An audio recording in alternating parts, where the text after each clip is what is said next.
Dito mas malalim, oh.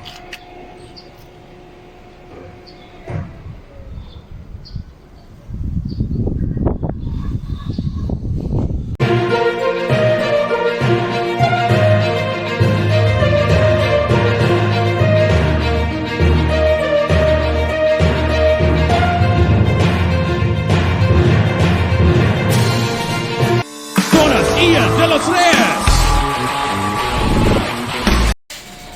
Good morning, uplines.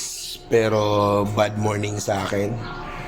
Kasi meron ako na-discover kay La Vida.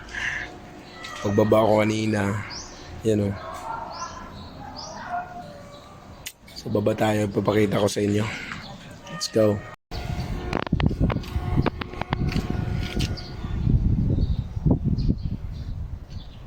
Yan, hindi pa masyado. Ito, so wala na. Lumalim na, lumalim. Dito mas malalim, oh.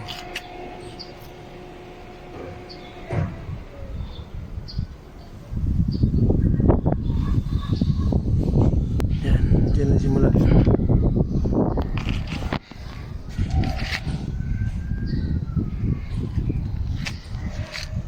Sabi, ngayong umaga lang yan ginawa kasi alauna na madaling araw ako naglinis dyan kagabi. Tapos natulog. Pagising ko mga alas 8. Alas 7 pa, mga alas 8 pa lang yun.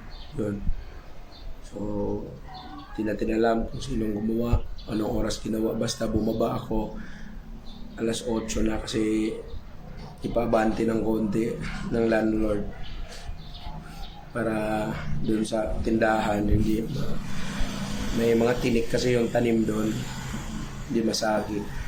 So, pagtingin ko, yun na, masaklap.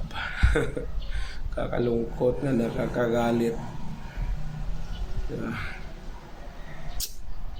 Ang kwento niyan, yung isa ginasgasan din yan, pangalawa na daw yan.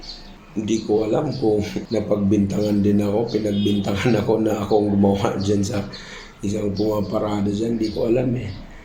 Basta ako wala akong ginawa. So kakalungkot kasi gastos kasi yan eh. 3 panel. Gastos yan. Yung may kotse na nakaranas ng ganyan, makarelate niyan. Kano ang gastos sa pintura niyan. Per panel kasi ang pintura eh.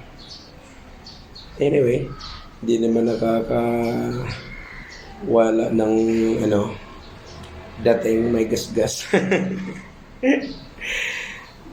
Pero nakakalungkot talaga eh. Wala tayong kasalanan.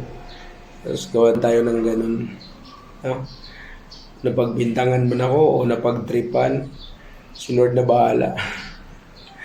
Basta ako wala akong ginawa dyan para gawan nila ng ganun.